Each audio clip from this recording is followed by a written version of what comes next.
कृष्ण पृष्ठ भूतले श्रीमते भक्ति वेदांत स्वामी इति नामिने। नमस्ते सरस्वती देवी गौरवाणी प्रचारिणे निर्विशेष शून्यवादी पश्चात्यादेशतारिणे।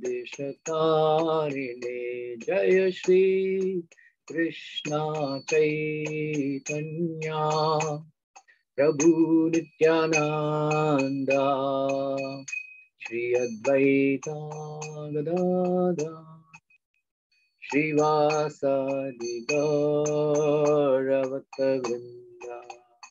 हरे कृष्णा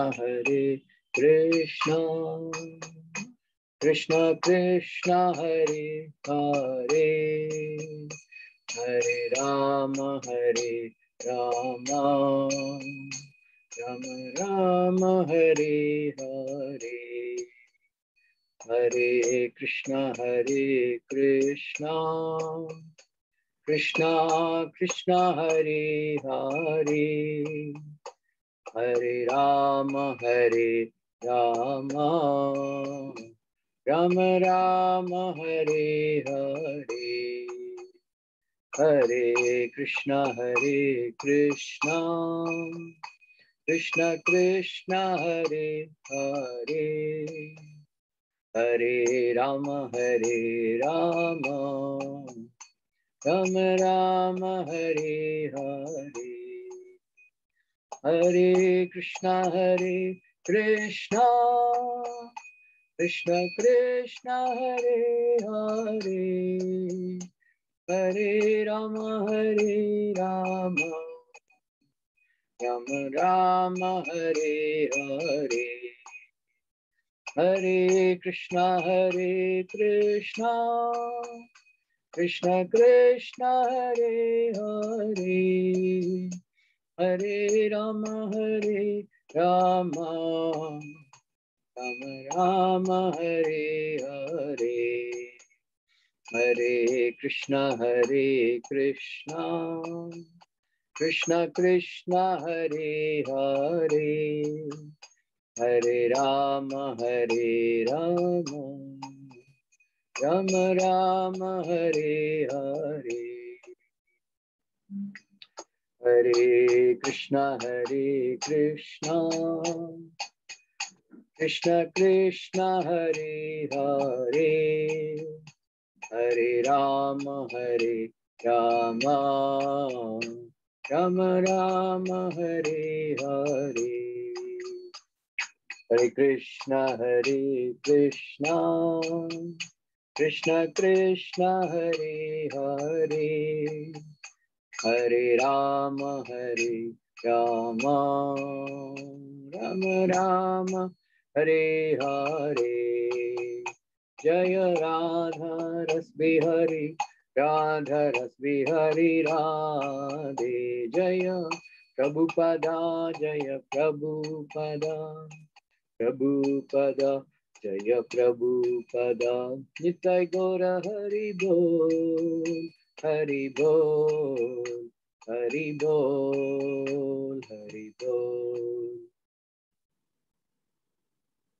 जय राधा माधव कुंज बिहारी, जय राधा माधव कुंज बिहारी, जय गोपीजन वल्लभा गिरिवरधारी, जय गोपीजन वल्लभा गिरिवरधारी, जय यशोदानंदना व्रज जनर, यशोदानंदना व्रज जनर, यमुना तीरा वनचारी, यमुना तीरा वनचारी, जय राधा माधव कुंज बिहारी, जय राधा माधव कुंज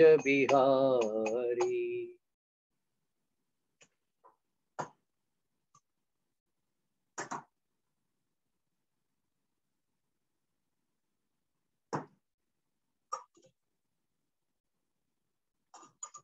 जय विष्णुपाद परमहंस परिव्राजकाचार्य शत्रसत श्रीमद् एसी भक्तिवेदांत स्वामी श्रीला प्रभुपाद की जय।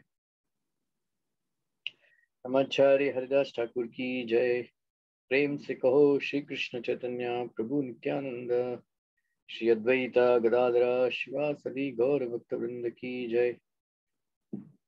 श्री श्री राधा कृष्णा गोप गोपीनाथ श्याम कुंड राधा कुंड गिरि गोवर्धन की जय। वृंदावन धाम की जय। मथुरा धाम की जय।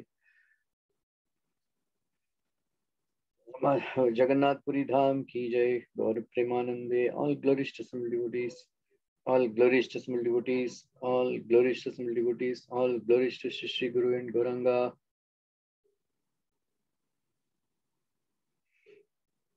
Om Namo Bhagavate Vasudevaya. Om Namo Bhagavate Vasudevaya.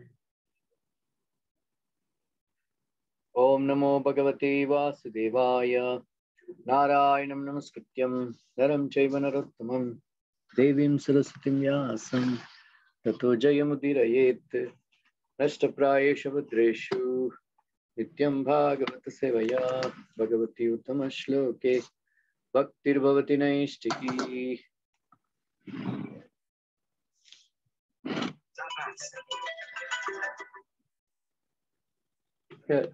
वो मेरा रूम में फ्रूट से नीचे लाके नो कटिंग कर देना। हाँ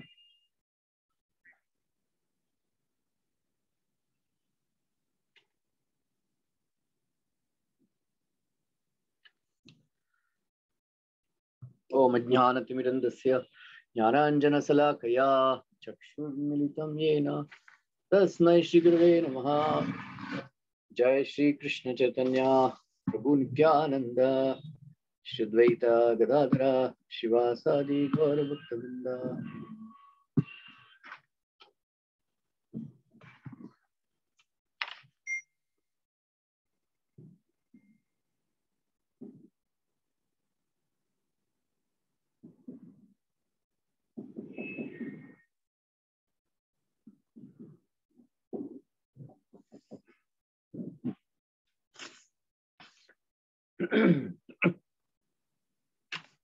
సో ఎవరికైనా గుర్తుందా రామాయణంలో రత్నం లాంటి శ్లోకం? లాస్ట్ వీక్ మనం చదివా.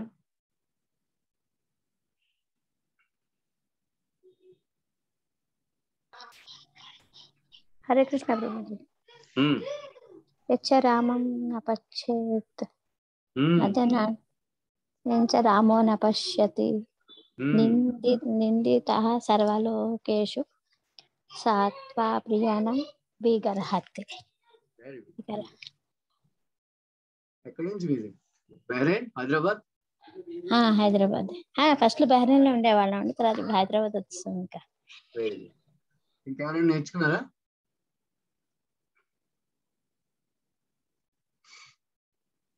యశ్చ రామం న పశ్యేత్తు యం చ రామో న పశ్యతి నిందితః సర్వలోకేషు స్వాత్మాప్యేనం విగర్హతే. సో మరొకటి మనం నేర్చుకున్నాం. అదేంటది?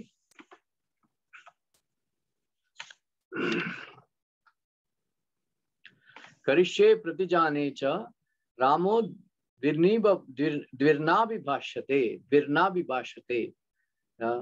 సో కైకేయి డిమాండ్స్ అది పెట్టింది. ఆ తర్వాత రాముడికి చెప్పింది, ఇలాగా దశరథ మహారాజ్ నాకు 2 వరాలు ఇచ్చాడు, ఆ వరాలు పూర్తి చేయమని అంటే పాపం అతనికి దుఃఖం కలిగింది. అంటే ఇప్పుడు రాముడు చెప్తాడనమాట. ఏమిటి రాముడు అడుగుతాడు, అంటే ఏమిటి అంటే కైకేయి చెప్తుంది, నువ్వు 14 సంవత్సరాలు వనవాసానికి వెళ్ళాలి, రెండోది నా కొడుకైన భరతుడిని పట్టాభిషిక్తుని చేయాలి, రాజుని చేయాలి. సో అప్పుడు దశరథ మహారాజు అతనికి పాపం చాలా దుఃఖం కలుగుతుంది అవి ఆవిడ చెప్తుంటే. సో ఆవిడ అతను కైకేయి చెప్పినప్పుడు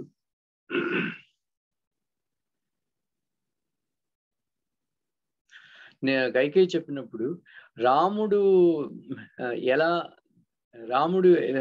ఒక మనస్థితి ఎటువంటిది, అతను ఎలా రియాక్ట్ అవుతాడు చూడ్డానికి. అప్పటి వరకు దశరథ్ మహారాజ్ తల దించి ఉన్నదన్నమాట. కైకేయి అప్పుడు చెప్పినప్పుడు ఒక్కసారి కన్నెత్తి చూశాడు రాముణ్ణి. రాముడు ఎలా రియాక్ట్ అయ్యాడు, అతని మనసులో ఏంటి, అతని ముఖంలో ఏమైనా చేంజెస్ ఉన్నాయి, ఎటువంటి, ఎందుకంటే మన కళ్ళు ఎప్పుడు అబద్ధాలు చెప్పవని అంటారు. అటువంటిది అతను చూశాడనమాట. రాముడిలో ఏమైనా మార్పులు ఉన్నాయి అతని ఫేస్ లో. అప్పుడు ఇది రామాయణానికి చాలా ముఖ్యమైనటువంటి విషయం. ఎందుకంటే అతను రాముడు కైకేయి భవనంలో ప్రవేశించినప్పుడు చిరునవ్వుతో, మనం మొట్టమొదటిలోనే విన్నాం రాముడి యొక్క లక్షణాలు, ఎప్పుడు చిరునవ్వుతోనే ఉండేవాడు రాముడు. అతని చిరునవ్వు ఎప్పుడు కూడా చెరిగిపోయేది కాదనమాట. అలాగే శ్రీకృష్ణుడి కూడా మన కృష్ణుడు కురుక్షేత్ర యుద్ధంలో ప్రతిరోజు ఆయుధం పట్టాడా లేదా? మనం 2 సార్లు విన్నాం. ఒకసారి మొట్టమొదటి రోజు 10వ రోజు భీష్ముడిని చంపడానికి అతను ఆయుధం పడతాడని మనం విన్నాం భాగవతంలోని మహాభారతంలో. కానీ కృష్ణుడు రోజు ఆయుధం పట్టేవాడా లేదా?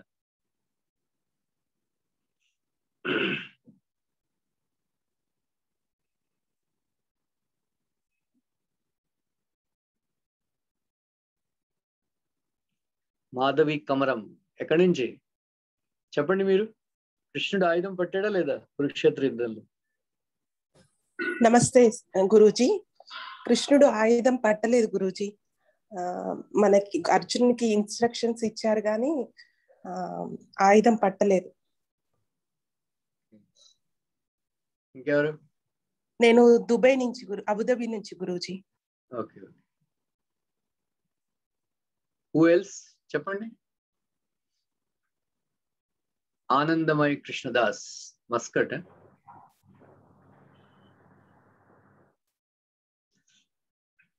కురుక్షేత్ర యుద్ధంలో కృష్ణుడు ఆయుధం పట్టాడా లేదా?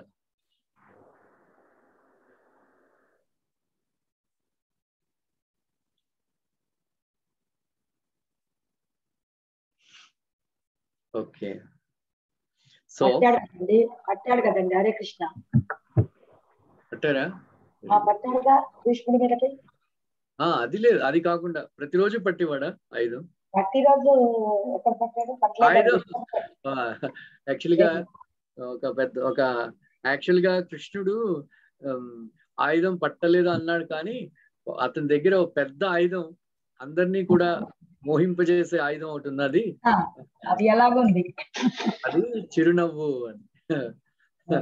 సో అది ఒక ఆచార్యుడు అంటాడు అనమాట. ఎవరు చెప్పారు కృష్ణుడు ఆయుధం పట్టలేదని కురుక్షేత్ర యుద్ధంలో? అతనికి ఉన్న పెద్ద ఆయుధం ఏమిటంటే అతని చిరునవ్వు అని. సో బృందావనంలో గోపికలందరూ కూడా మోహించబడిపోయేవారు అతని చిరునవ్వు చూసి. ఒక ఆచార్యుడు అంటాడు అనమాట, కృష్ణుడి యొక్క 3 ఆయుధాలని. ఒకటి ఏంటంటే అతని మంద ముస్కాన్, చిన్న చిరునవ్వు. రెండోది అతని వేణుగానం. మూడోది చిత్వన్ అంటే కృష్ణుడు కొన్ని రకాలైనటువంటి చేష్టలు చేసేవాడు అనమాట. సో గోపికలతోని వాళ్ళతోని కనుసైగలు చేయడం, తర్వాత కిగంటు దృశ్యాలతో చూడడం, కిగంటు కన్నులతో చూడడం. ఆ తర్వాత అప్పుడప్పుడు గోపికల దగ్గరికి వెళ్ళి తన వేణువుతో కొట్టడం, అప్పుడు చుబుకం పట్టుకుని వేణువుతో చుబుకంతో చెంపల మీద కొట్టివాడు. అలాగా కొన్ని చేష్టల వల్ల గోపికలందరూ కూడా మోహితులైపోయేవారు అనమాట. సో అలాగే అతని బృందావనం విడిచిపెట్టిన తర్వాత కూడా అతని యొక్క పెద్ద ఆయుధం ఏంటంటే అతని చిరునవ్వే. సో ఒక ఆచార్యుడు అంటాడు అనమాట, ఆయన కురుక్షేత్ర యుద్ధంలో కృష్ణుడు పట్టిన పెద్ద ఆయుధం ఏంటంటే అతని చిరునవ్వు. ఆ చిరునవ్వు ఎప్పుడు కూడా చెరిగిపోయేది కాదండి. సో ఆ చిరునవ్వుని చూసి అర్జునుడి యొక్క శత్రువులందరూ కూడా అతనితో యుద్ధం చేయడానికి వచ్చినప్పుడు కృష్ణుడు నవ్వేవాడు అనమాట, కొంచెం చిరునవ్వు నవ్వేవాడు. ఆ చిరునవ్వు నవ్వి చూసి వాళ్ళందరూ కూడా మోహితులైపోయి బాణాలు ఎలా విడిచిపెట్టాలో మర్చిపోయేవారట. అందువల్ల కృష్ణుడు సో అదే అలాగే ఇక్కడ రాముడు కూడా అటువంటి సో రాముడు ముఖం మీద ఆ చిరునవ్వు చెరవలేదన్నమాట.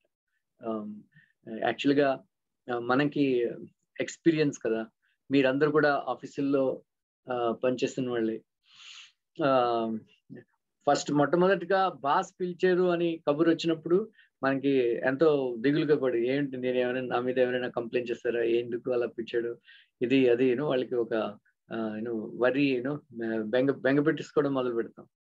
ఆ తర్వాత బాస్ ఆఫీస్లో పిలిపించి చీవాట్లు పెట్టి నేను ఉద్యోగంలో తీసేస్తున్నాను, లేదా ఇంక్రిమెంట్ పెంచట్లేదు, ఇంక్రిమెంట్ ఇవ్వట్లేదని, ఏదో పనిష్మెంట్ ఇచ్చాడని అని చెప్పినప్పుడు మన ముఖం మీద చింత మరి కొంచెం పెరిగిపోయి బాస్ని తిట్టడం అది చేస్తుంటాం అనమాట. సో తర్వాత ఆ బాస్ మీద కోపం, అత్త మీద కోపం దుత్త మీద చూపించాడండి. కోపం పెళ్ళం బిడ్డల మీద కోపం చూపిస్తారు. ఏం చేయలేవు, బాస్ని ఏం చేయలేరు కదా, అందువల్ల పాపం పెళ్ళం బిడ్డలు ఏం చేయలేరు కాబట్టి వాళ్ళ మీద కోపం చూపిస్తారు. సో మనందరికీ కూడా రాముడు ఒక పెద్ద పాఠం నేర్పిస్తున్నాడు. సో మన ఈరోజు చెప్పే అంతటి కూడా మన కోసమే అనమాట. మనం ఎంతో పెద్ద పాఠం రాముడు మనకి నేర్పిస్తున్నాడు అనమాట. సో ఈ మధ్యలో ఆ తర్వాత దశరథుడు మూర్చిపోతుంటే రాముడు వెంటనే పరిగెత్తుకుని వెళ్ళి పట్టుకున్నాడు అనమాట. పట్టుకుని పాపం దశరథ మహారాజు చాలా గట్టిగా ఏడవడం అది ఉంది. సో రాముడు ఓదార్చడం మొదలు పెట్టాడు. ఇవన్నీ చూసి కైకేయికి కొంచెం బెంగ కలిగింది. ఎందుకంటే ఈ విధంగా, ఎందుకంటే అయోధ్య అంతా కూడా నాకు వ్యతిరేకంగా నిలబడిపోతుంది, రాముడు అంటే వాళ్ళకి ఇష్టం. సో ఈ విధంగా ఈ డ్రామా అది కంటిన్యూ అయితే సో రాముడు వనవాసానికి వెళ్ళడు, మనసు మార్చేసుకుంటాడేమో అని ఆవిడకి దిగులు పడి, నువ్వు వనవాసానికి వెళ్ళనంత వరకు దశరథ మహారాజు తిండు నీళ్లు తాగడు, స్నానం చేయడు అని ప్రతిజ్ఞ చేస్తున్నాడు. అంటే అప్పుడు రాముడికి కొంచెం కలత కలిగి అప్పుడు అంటాడనమాట, నాహమర్ధో పరోదేవి లోకమా వస్తుముత్సహే విద్ధిమా ఋషిభిస్తుల్యం కేవలం ధర్మమా స్థితం. సో దేవి, నేను ధనప్రధానుడు కాను, లోక మర్యాదను అనుసరించి వాళ్ళని మాత్రమే కోరుచున్నాను, కేవలం ధర్మం అవలంబించిన నేను ఋషితుల్యుడని తెలుసుకున్నాము. సో ఇది రాముడి యొక్క వ్యక్తిత్వం అన్నమాట. సో రామాయణం మొత్తంలో కూడా ఈ విధంగా ఈ శ్లోకం చాలా ముఖ్యమైనటువంటి శ్లోకం. దీని అర్థం కూడా మన మనస్సులో బాగా అతికించుకోవాలన్నమాట. ఏంటంటే రాముడు అంటాడు, మాత దేవి, నాకు సుఖ దుఃఖాలతో నాకు పని లేదు, అర్థకామాలతో కూడా నాకు పెద్ద ఇంట్రెస్ట్ లేదు, నేను ధర్మాన్ని అవలంబించే, నాకు ధర్మమే ప్రధానం, ధర్మాన్ని అవలంబించే ఋషి లాంటి వాడిని నేను అని, నాకు ధర్మమే ప్రధానం. సుఖ దుఃఖాలు వస్తుంటాయి పోతుంటాయి, లాభ నష్టాలు వస్తుంటాయి పోతుంటాయి, వాటి కోసం మనం పని చేయకూడదు, మనం ధర్మాన్ని అవలంబిస్తున్నామా లేదా అది ముఖ్యం. సో నేను ధర్మాన్ని అవలంబించే ఋషితుల్యుణ్ణి అని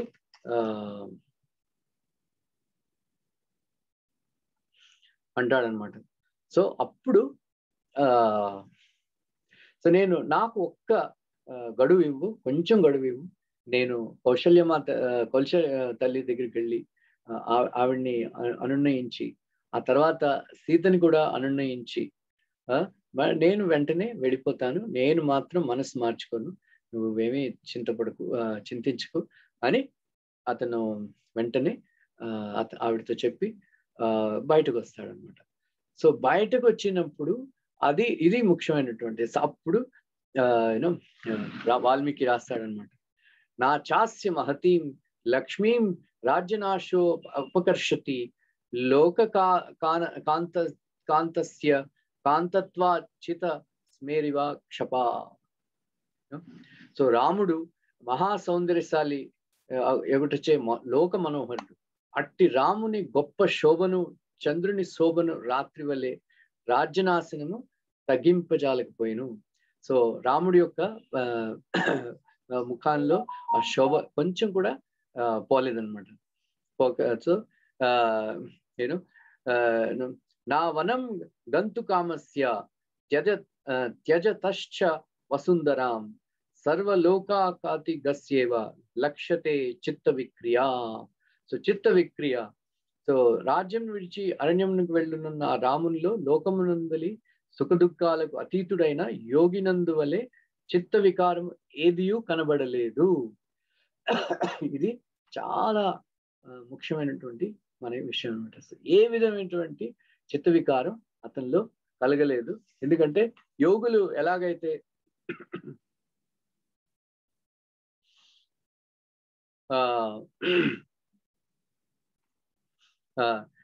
సుఖ దుఃఖాలకి అతీతంగా, లాభ నష్టాలకి అతీతంగా యోగంలో స్థిరంగా ఉంటాడు. అలాగే అలాంటి యోగుల వలె రాముడిలో చిత్ర వికారం ఏ విధంగా కూడా కలగలేదన్నమాట. గొప్ప మనోధైర్యం కల ఆ రాముడు ఛత్రచామరులను వదిలి మిత్రులను, రథమును, పౌరులను పంపివేసి దుఃఖమును మనస్సులోనే అణుచుకొనుచు ఇంద్రియములు నిగ్రహించుకొని ఆ అప్రియ వార్త చెప్పుటగా తల్లి గృహమునకు వెళ్ళాను. ఆ రాముని పక్కనున్న శోభాయుక్తుడు సత్యవాది అయిన ఆ రాముని ముఖంలో ఎట్టి మార్పు కలగలేదు. సో అధికమైన కాంతులు గల శరత్కాల చంద్రుడు తన సహజమైన కాంతిని ఎట్లు విడువడో అట్లే ఆ రాముడు తనకు సహజంగా ఉన్న హర్షంను విడవలేదు. సో ఇది చాలా మనం నేర్చుకోవాల్సిన విషయం అన్నమాట. దీన్నే స్థితప్రజ్ఞుడు అంటారు అనమాట. సో స్థితప్రజ్ఞుడు ఎవరు అంటే, సో నేను చాలాసార్లు చెప్పినట్టుగా రాముడు కృష్ణుడు భగవద్గీతలో ఏది చెప్పాడో రాముడు అతను అది చేసి చూపించాడు అనమాట. ఈ రామ, లక్ష్మణ, భరత, శత్రుఘ్నులు వీళ్ళ నలుగురు, హనుమంతుడు, సీత, వీళ్ళందరూ కూడా భగవద్గీత వీళ్ళందరూ కూడా ప్రాక్టికల్ గా విజ్ఞానం, ప్రాక్టికల్ గా వాళ్ళు ఈ అన్ని శ్లోకాలు జీవించి మనకి పాఠాలు నేర్పించారు అనమాట. సో రామాయణం అంతా చదివితే భగవద్గీత ఏ శ్లోకం వీళ్ళందరూ కూడా ఎలా ఫాలో అయ్యారో, ప్రాక్టికల్ వాళ్ళు ఎలా డిమాన్స్ట్రేట్ చేశారో మనం చర్చించుకోవచ్చు. కానీ మనం ఎక్కువగా భాగవతం చదివే వాళ్ళం కాబట్టి అంత మన దగ్గర టైం లేదు. కానీ దుఃఖేషు అనుద్విగ్నమన సుఖేషు విగత స్పృహ వీతరాగ భయకృద సిద్ధీర్ మునిరుచ్యతే ప్రజహాతి యదా కామాన్ సర్వాన్ పార్థ మనోగతాన్ ఆత్మని ఏవచ సంతుష్ట తస్య ప్రతిజ్ఞ ప్రతిష్ఠిత. ఇలాగా ఈ శ్లోకాలన్నీ కూడా రాముడు తన స్వయంగా జీవించాడు అనమాట. ఈ ఘట్టంలో మరొకటి ఏంటంటే మాత్రా స్పర్శాస్తు కొంతయ్య శీతోష్ణ సుగద కదా ఆగమోపాయనో అనిత్యస్ తాం తితిక్షస్వ భారత. సో ఈ శ్లోకం కూడా అతను ఇందులో జీవించాడు అనమాట. సో మనకి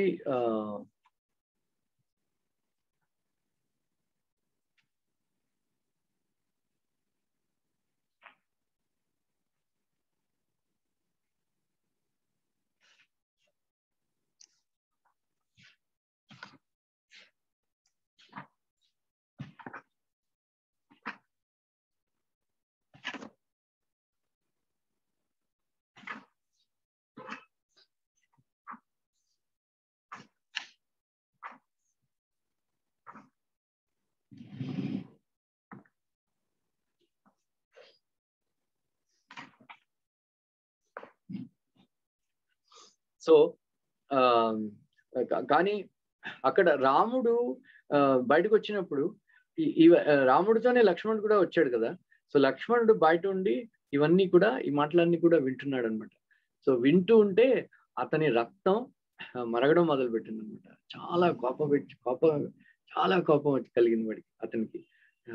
సో తర్వాత అక్కడ వెయిట్ చేస్తున్న లక్ష్మణుడిని చూడకుండా అతన్ని పూర్తిగా నెగ్లెక్ట్ చేసి రాముడు వెంటనే చాలా వేగంగా నడవడం మొదలు పెట్టాడు అనమాట. సో లక్ష్మణుడు లక్ష్మణుడు అతనికి కోపం ఆగట్లేదు. లక్ష్మణుడు కూడా అతని వెనకాలే పరిగెట్టు అతను వెళ్ళడం మొదలు పెట్టాడు అనమాట. సో కానీ రాముడు లక్ష్మణుడిని పూర్తిగా నెగ్లెక్ట్ చేస్తాడనమాట. ఎందుకంటే సో రాముడు అదో పెద్ద టెక్నిక్. సో ఎవరైతే క్రోధంతో ఉన్న వాళ్ళకి ఎదురుగుండా మరో క్రోధంగా ఉన్న వాళ్ళకి చాలా ఇష్టం. ఎందుకంటే వాళ్ళకి ఫీడింగ్ అనమాట. సో మనం క్రోధంగా ఉన్న వాళ్ళని సో ఈ విధంగా రాముడి దగ్గర మరో లెసన్ మనం నేర్చుకోవచ్చు. పాఠం ఏంటంటే ఎప్పుడైనా సరే భార్యాభర్తలు కోపంగా ఉన్నప్పుడు తల్లిదండ్రులు కోపంగా ఉన్నప్పుడు ఎవరైనా సరే మనతో కోపంగా బాగా విపరీతంగా కోపం చూపిస్తున్నప్పుడు మనం వాళ్ళని మనం కూడా తిరిగి అరవడం మొదలు పెడితే పెద్ద యుద్ధంలా అయిపోతుంది. కానీ నెగ్లెక్ట్ చేస్తాం అనుకోండి, వాళ్ళు చాలా ఫ్రస్ట్రేట్ అయిపోయి ఇంకా ఏం చేయలేక నోరు మూసుకు కూర్చుంటారు. కానీ మనం కూడా అగ్నిలో ఆజ్యం పోసినట్లు మనం కూడా వాళ్ళతో వాదనలు చేసుకుంటే కోపంగా ఉన్నప్పుడు వాదనలు చేయడం కానీ ఏమైనా సంజాయిషాలు ఇవ్వడం కానీ ఇవ్వడం మంచిది కాదు. ఎందుకంటే వాళ్ళు ఆ కోపంగా ఉన్నప్పుడు వాళ్ళు మానసిక సంతులన ఉండదు అనమాట. అందువల్ల వాళ్ళు వినరు. సో కోపం తగ్గిన తర్వాత మనం చెప్పొచ్చు. సో అదే రాముడు చేశాడు అనమాట. కంప్లీట్ నెగ్లెక్ట్ చేస్తాడు. సో లక్ష్మణుడికి ఏం తెలియలేదు ఏం చేయాలో అని. వెంటనే నోరు మూసుకుని వెంటడం మొదలు పెట్టాడు అనమాట. సో 4 సంఘటనలు మనం రాముడి యొక్క జీవితంలో చదువుకుని ఈ మాత్రాస్పర్శాస్తు కొంతేయ ఈ శ్లోకం, మరొకటి ఏంటంటే ఈ దుఃఖేష్ అనుద్విగ్నమన సుఖేష్ విగత స్పృహ ఈ శ్లోకం. సో ఇవన్నీ కూడా రాముడు ఎలాగా ప్రాక్టికల్ గా డిమాన్స్ట్రేట్ చేశాడు మనం నేర్చుకోవచ్చు అంటే. మొట్టమొదటి ఏంటంటే రాముడు విశ్వామిత్ర మునితో వెళ్ళినప్పుడు అప్పటి వరకు మంచి హంసతూలికా తల్పాల్లో మంచి చాలా మంచి బెడ్స్ మీద పడుకున్న తలగడు అవి ఉండి సహాయంతో పడుకున్న రాముడు విశ్వామిత్ర మునితో వెళ్ళినప్పుడు ఒక చెట్టు కింద ఎంతో సుఖంగా నిద్రించాడు అనమాట. సో ఇటువంటి ఫ్లెక్సిబిలిటీ లీడర్ కి ఉండాలన్నమాట. సో అప్పుడప్పుడు కొంచెం కష్టాలు కలిగినప్పుడు మనస్సుని ఇంద్రియాలని నిగ్రహించుకుని ఆ కష్టాల్ని సహించడం నేర్చుకోవాలి. అంతేగాని నేను రాజకుమారుడిని నాకు అడవిలో కూడా బెడ్ ఉండాలంటే ఎక్కడ వస్తాయి. అలాగే రాముడు సీతా స్వయంవరం అప్పుడు శివధనుష్ని విడిచినప్పుడు అతను చెప్తాడనమాట, నేను సీతను పెళ్లి చేసుకోను తండ్రి ఆజ్ఞ లేకుండా. సో ఎంతో ఆనందం కలిగిన సమయంలో అతను నిగ్రహించుకున్నాడు అనమాట. సో మొట్టమొదటి కష్టాలు నిగ్రహించుకోవడం. సో ఇప్పుడు ఆనందాన్ని నిగ్రహించుకున్నాడు. ఆనందంతో ఉబ్బితప్పుడు అవలేదనమాట. అలాగే సో అయోధ్య రాజుని చేస్తాను అని దశరథ్ మహారాజు అతనికి చెప్పినప్పుడు అప్పుడు కూడా ఆనందాన్ని నిగ్రహించుకుని అతను వెంటనే బ్రహ్మచర్యాన్ని అవలంబించి యజ్ఞాలు చేసి తపస్సు చేయడం మొదలుపెట్టి. అంతేగాని మందు పార్టీలు అవి విసరలేదు అనమాట. అలాగే ఇప్పుడు ఈ 4వది ఏంటంటే ఈ విధంగా చెప్పినప్పుడు సో లక్ష్మణుడు ఈ విధంగా మనకి కష్టాలు వచ్చినప్పుడు మన జీవితంలో ఒడిదుడుకులు వచ్చినప్పుడు ఈ విధంగా రాముడి యొక్క ఈ బిహేవియర్ ఈ వ్యక్తిత్వాన్ని మనం గుర్తుపెట్టుకుని రాముడిలా బిహేవ్ చేయడానికి మనం ప్రయత్నించాలి. అట్లీస్ట్ ప్రయత్నించాలి. అంతేగాని ఎంతో బెంగ పెట్టించుకుని ఏడ్ చేసి కోపాన్ని మిగతా వాళ్ళ మీద చూపించి ఈ విధమైనటువంటి చర్యలు చేయడం. సో లక్ష్మణుడు చేసిన పని మంచిదా కాదా? లక్ష్మణుడు ఎలాగా రియాక్ట్ అయ్యాడు? అది ఆ విధంగా రియాక్ట్ అవ్వచ్చా? Any suggestions?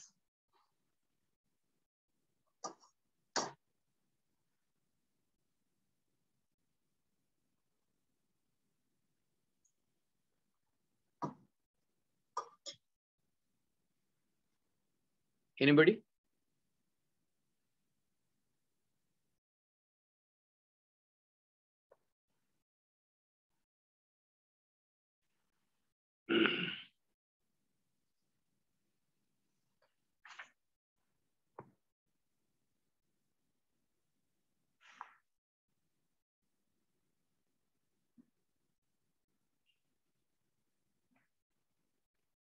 Any opinion? Lakshman చేసింది కరెక్టా కాదా?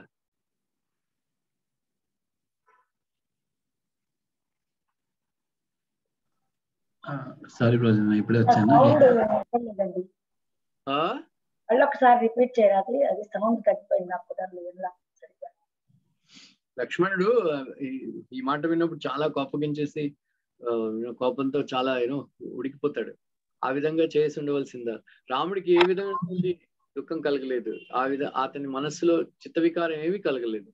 కానీ లక్ష్మణుడు మాత్రం ఇలాగా చాలా వైలెంట్ గా రియాక్ట్ అయ్యాడు. అది మంచిదా కాదా? అంటే లక్ష్మణుడికి ఈ దుఃఖాలని ఎలా హ్యాండిల్ చేయడం తెలీదా? అంటే అడవికి అదే కదా, వనవాసానికి వెళ్ళమన్నప్పుడు అదే కదా, ఆ మాటకేగా. మరి లక్ష్మణుడిగా అది కరెక్ట్. లక్ష్మణుడికి ఉన్నటువంటి తత్వాన్ని బట్టి మరి అది కరెక్టే. భగవత్ భక్తుడుగా మరి రాముల వారి యందు ఉన్నటువంటి ప్రేమ అటువంటిది. Very good, very good, very nice. లక్ష్మణుడు ఎవరైనా లక్ష్మణుని మాత్రం నిందించకూడదు. ఏంటంటే అతను సరిగ్గా దుఃఖాన్ని హ్యాండిల్ చేయలేదని. ఏంటంటే మన కోసం కోపగించి మన కోసం దుఃఖిస్తే అది తప్పు. కానీ మనం ఎవరిని మనం బాగా ప్రేమిస్తామో వాళ్ళకి కష్టాలు కలిగినప్పుడు మనం ఏడిస్తే అది దుఃఖం కాదు, అది వీక్నెస్ కాదు, బలహీనత కాదు, అది ప్రేమ అని ఆచార్యులు అంటారు అన్నమాట. సో లక్ష్మణుడి యొక్క బిహేవియర్ కూడా, సో ఇది ఈ 4 కీస్ అన్నమాట రాముడు మనకి చెప్పాడు. సో లక్ష్మణుడి యొక్క బిహేవియర్ 5th కీ అన్నమాట. సో ఎలాగా మనం చేయాలని అంటే ఆ తర్వాత రాముడు, నేను చెప్పినట్టు లాస్ట్ టైం వాళ్ళకి సో రథం అది ఎక్కలేదు. సో అతను యజ్ఞశాలకు వెళ్ళి అతను అక్కడ ఉన్న పరికరాలు, సామాగ్రి, వస్తువులు, యజ్ఞం చేయడానికి సమకూర్చిన ఈ సామాన్లన్నింటినీ కూడా అతను ఒకసారి ప్రదక్షిణ చేసి చేత్తో నమస్కరించి వెంటనే అతను నిష్క్రమించి అతను వెంటనే కౌశల్య ఉంటున్న భవనానికి వెళ్ళిపోయాడు అనమాట. సో అప్పటికి కొంతమందికి మాత్రం అనుమానం కలిగింది. ఏమిటిది ఇలాగా, రాముడు ఏంటి రథం ఎక్కట్లేదు, ఏదో జరిగింది అని. తర్వాత న్యూస్ అంతా స్ప్రెడ్ అయిపోయింది. రాముడికి వనవాసానికి వెళ్ళాలని ఆజ్ఞించాడు రాజు అని. సో వాళ్ళందరికీ కూడా చాలా కోపం వచ్చి దుఃఖం కలిగి, సో వాళ్ళ రియాక్షన్ అది వేరు. అక్కడ కౌశల్య భవనానికి వెళ్ళినప్పుడు కౌశల్య అప్పటికే సో కౌశల్య చాలా ఉదాత్తురాలైనటువంటి స్త్రీ. ఆవిడికి భర్త అంటే చాలా ప్రేమ, కానీ భర్తకి మాత్రం ఆవిడ మీద చాలా అంత ఎక్కువ ప్రేమ లేదనమాట. సో అతని అటెన్షన్ అంతా కైకేయి మీదే ఉండేది. సో కౌశల్యాదేవి నెగ్లెక్టెడ్ వైఫ్ అన్నమాట. కానీ మిగతా యాక్చువల్గా పెద్ద మనకి ఇప్పుడు మాత్రం ఈ మోనోగమి, సో ఇండియాలో పోలిగమి బ్యాన్ చేశారు, కానీ ముస్లిం కంట్రీస్ లో నలుగురిని పెళ్లి చేసుకోవచ్చు వాళ్ళు. తర్వాత సో ఇది ఒక్క ఆడవాళ్ళకి సవతి ఉండడం అనేది పెద్ద శాపం అన్నమాట. సో రాముడు సీతని పెళ్లి చేసుకున్నప్పుడు అతను ఘోషంతో చెప్తాడనమాట, నేను ఏకపత్ని వ్రతుడుగా ఉంటాను. అంటే ఎందుకంటే అయోధ్య వాసులందరూ కూడా చాలా హర్షించారు అనమాట. సో ఎందుకంటే దశరథ మహారాజు బహుపత్ని వ్రతుడు కాబట్టి దశరథుడిని ఫాలో అవుతూ చాలా మంది అయోధ్య వాసులు కూడా 2-3 పెళ్ళాలని పెట్టుకోవడం, అది బహుపత్ని పత్నుల్ని పెట్టుకోవడం వాళ్ళు అవలంబించేవారు అనమాట. అందువల్ల వాళ్ళకి చాలా కొంచెం మనస్తాపం, దుఃఖం కలిగేది.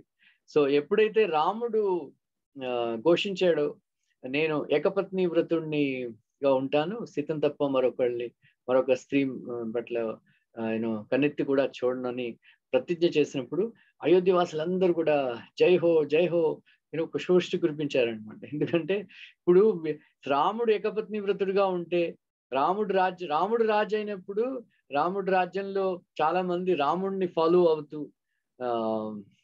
నేను కూడా రాముడిలాగా ఏకపత్ని వ్రతుడుగా ఉంటాను అని యద్యద్య ఆచరతి శ్రేష్ఠో తత్తదేవేత రోజన స్వయత్ ప్రమాణం కృతే లోకస్య తదనువర్తతే అన్నట్లు వాళ్ళకి చాలా హర్షం కలిగిందనమాట. ఇప్పుడు ఇంకా ఈ బహుపత్ని పాలిగమి పోతుందని అలాగా.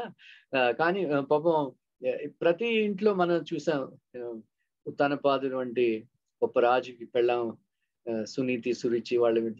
సో సవతిపోరు అంటారు. సో ఈ సవతిపోరు ఇది చాలా ఈ ఆడవాళ్ళలో చాలా ద్వేషం అది ఉంటుంది సవతుల పట్ల. సో ఒక స్త్రీ పట్ల భర్త చాలా ప్రేమ చూపిస్తే ఆవిడ మిగతా వాళ్ళని చాలా అవమానించి మాట్లాడడం, వాళ్ళ మీద కోపగించుకోవడం ఇవన్నీ చేసేవాడు అనమాట. అలాగే కైకేయి అంటే దశరథ మహారాజ్కి చాలా ప్రేమ కాబట్టి కౌశల్య పట్ల కౌశల్యం చాలా హీనంగా చూసి ఎప్పుడు కూడా అవమానించేది అనమాట. సో కౌశల్య చెప్తుందనమాట, నేను సో కౌశల్య పాత్ర నేను తర్వాత చెప్తాను. సో కౌశల్య ఆవిడ పాపం ఆవిడికి భర్త ప్రేమ అంతగా దొరకలేదు. కానీ కౌశల్య చాలా మంచి గొప్ప ధైర్యవంతురాలు. అందువల్ల ఆవిడ భర్త ప్రేమ నాకు కలగట్లేదని ఏడ్చుకుంటూ కూర్చోకుండా ఆవిడ 2 పనులు బాగా చేసేదన్నమాట. ఏంటంటే ఆవిడ తన ఆధ్వర్యంలో గురుకులాల్ని నడిపించి చాలా మంది పేద పిల్లలకి వాళ్ళకి విద్యాభ్యాసం నేర్పించడం అది చేసేది. మరొకటి ఏంటంటే రంగనాథుడిని పూజ ఆవిడే చాలా ఎక్కువగా చేసేది అనమాట. సో ఈ విధంగా దుఃఖితురాలై కూర్చోకుండా అయ్యో సవతి నన్ను బాధ పెడుతున్నదని, భర్త నన్ను ప్రేమించట్లేదని, సో అతని ప్రేమను సంపాదించుకోవడానికి ఏవో కుమ్మక్కులు చేసి ఇవన్నీ ఇంట్లో అశాంతి క్రియేట్ చేయకుండా ఆవిడ తన ఈ 2 పనులు బాగా చేస్తుందన్నమాట. సో సోషల్ వెల్ఫేర్, విద్యార్థులకి వీళ్ళందరికీ విద్యాభ్యాసం చేయించడం ఇవన్నీ కూడా ఆవిడ చేసేది. మరొకటి ఏంటంటే రంగనాథుడిని చాలా శ్రద్ధగా నిత్య వ్రతాలు అవి చేసి భర్తకి క్షేమం కోసం, తన పుత్రుడైన రాముడి క్షేమం కోసం ఆవిడ ఎన్నో నియమాలు వ్రతాలు అవి పెట్టుకుని చాలా బిజీగా ఉండేది అనమాట. సో ఆవిడికి మనస్తాపం కలగకుండా ఆవిడ జాగ్రత్తగా చూస్తుంది అనమాట. సో తర్వాత ఆవిడ చాలా 25 సంవత్సరాలు పాపం ఆవిడ వెయిట్ చేసింది అనమాట. సో ఆవిడకి తెలుసు రాముడు ఎప్పుడైతే రాజు అవుతాడో, తను రాజమాత అవుతున్నది, అప్పుడు నన్ను కౌశల్యాదేవి ఈ కైకేయి వీళ్ళందరూ కూడా మిగతా సౌతులు నన్ను అవమానించరు, నాకు కొంచెం సుఖం కలుగుతుంది అప్పుడైనా రాముడు రాజు అయినప్పుడు అని ఆవిడకి చాలా ఆవిడ చాలా శ్రద్ధతో ఇవి పూజలు అవి చేసి ఆ రోజు కోసం చాలా వెయిట్ చేసింది అనమాట. కానీ పాపం ఆవిడకి దుఃఖమే కలిగింది. మళ్ళీ ఇప్పుడు కూడా ఆవిడ అదే మనం ఒకటి అనుకుంటాం, దేవుడు ఇంకోటి అనుకుంటాడని సో ఈ చాప్టర్ లో మనం నేర్చుకుంటాం అనమాట. సో కౌశల్యాదేవి అక్కడ ఒక ఆవిడ నేను ఇప్పుడు దశరథ మహారాజు భార్యగా, రాముడి తల్లిగా నేను ఈ రోజు ఇప్పుడు రాముడు 12 గంటలకి రాముడు రాజు అయిపోతాడు. ఆ తర్వాత ఈ ప్రోటోకాల్ అవన్నీ చేంజ్ అయిపోతాయి. నేను రాజమాతను అయిపోతాను. సో విధి విధానాలు ఇవన్నీ కూడా నిబంధనలు ఇవన్నీ కూడా మారిపోతాయి. ఇప్పుడు లాస్ట్ ఆఖరి విందు భోజనం నేను పెట్టాలి అని చాలా రకరకాలైనటువంటి భోజన పదార్థాలు తయారు చేసి ఆవిడ రాముడి కోసం వెయిట్ చేస్తున్నారు అనమాట. వేచి ఉంటున్నది. అప్పుడు రాముడు చెప్పి రాముడికి కొడుక వచ్చావా, నా ఈరోజు మంచి విందు భోజనం అది ఏర్పాటు చేశాను, నువ్వు కాళ్ళు చేతులు కడుక్కునరా, నేను స్వయంగా నీకు వడ్డించి నీకు ప్రేమతో తినిపిస్తాను అని రాముడితో అంటుందన్నమాట. సో రాముడికి పాపం లోపల చాలా దుఃఖంగా ఉన్నది. ఎందుకంటే ఈ వార్త ఎలాగ చెప్పాలి? కౌశల్య ఎంతో ఉత్తేజితురాలై ఉన్నది అనమాట. ఎంతో ఆనందంగా ఉన్నది ఈరోజు. ఏంటంటే నా కొడుకు రాముడు రాజు అవుతున్నాడు, నా కష్టాలన్నీ తీరిపోతాయి అని ఆవిడ అనుకుంటున్నది అనమాట. అటువంటి తల్లికి ఎలా చెప్పాలి? నేను 14 సంవత్సరాలు వనవాసానికి వెళ్ళాలి అని. కానీ రాముడు చాలా ధైర్యవంతుడు, ధర్మాన్ని విడవడని వాడు. అందువల్ల అతను వెంటనే చెప్పేశాడు అనమాట. ఏంటంటే నాకు ఇంకా ఈ విందు భోజనాలు అవి కూడా నాకు రాసి పెట్టలేదు, ఇంకా ఇప్పుడంతా దర్భాసనలే అని. అంటే కౌశల్య ఏమిటలా ఉంటున్నా, ఏమైంది అంటే నా తండ్రి అయిన దశరథ మహారాజు నన్ను కైకేయి కోరడం వల్ల నేను 14 సంవత్సరాలు అంటాడు. సో నేను వనవాసానికి వెళ్తున్నాను, వెళ్ళవలసి వస్తుంది, ఇప్పుడే ఈ రోజే వెళ్ళిపోవాలి అని అంటే వెంటనే కౌశల్యాదేవి కుప్పకూలి పడిపోతుంది అనమాట, మూర్చపోతుంది. సో ఈ 1-2 సంఘటనలు, పొద్దున్న దశరథుడు మూర్చపోతే రాముడు పట్టుకుంటాడు, మళ్ళీ మరో 1 గంట తర్వాత మళ్ళీ అదే సన్నివేశం రిపీట్ అవుతుంది అనమాట. సో కౌశల్యకి చెప్తే వెంటనే కౌశల్య మూర్చపోతుంది అనమాట. మూర్చపోతే అప్పుడు అతను సేద తీరుస్తాడు, నీళ్ళది చల్లి ఆ సేద తీర్చి అప్పుడు అతనికి. సో కౌశల్య పాపం దుఃఖం ఆపుకోలేక, అయ్యో ఇన్ని వ్రతాలు ఇన్ని నోములు నేను చేశాను కదా, అవన్నీ కూడా వ్యర్థం అయిపోయాయి అని అంటున్నాను. అయ్యో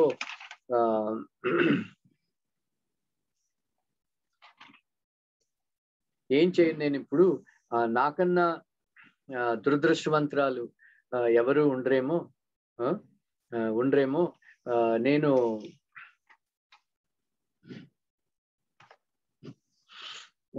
సో ఇన్ని వ్రతాలు ఇన్ని నోములు ఇన్ని ఉపవాసాలు చేశాను ఈ రోజు కోసమే, 25 సంవత్సరాలు నేను ఇవన్నీ చేశాను, ఎందుకంటే నువ్వు రాజు అవుతావు, నేను రాజమాత అవుతాను, ఇంకా ఎప్పుడైనా సరే నన్ను నా సౌతులు ఎస్పెషల్లీ కైకేయి వాళ్ళందరూ కూడా నన్ను అవమానించరు అని నేను అనుకున్నాను, కానీ అవే రాసిపెట్టి ఉన్నాయి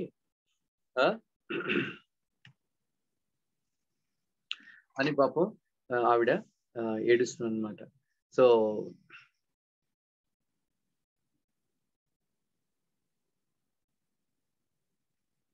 ఆవిడ అంటున్నాను, సో నువ్వు భోజనం అంటే అప్పుడు తర్వాత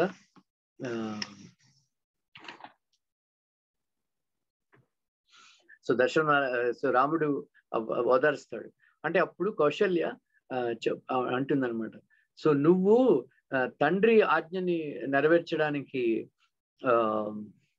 నువ్వు అడవులకు వెళుతున్నావు, శాస్త్రం ప్రకారం నేను తల్లి ఆజ్ఞ గొప్పది తండ్రి ఆజ్ఞ కన్నా, అందువల్ల మాతృదేవో భవ పితృదేవో భవ అన్నారు.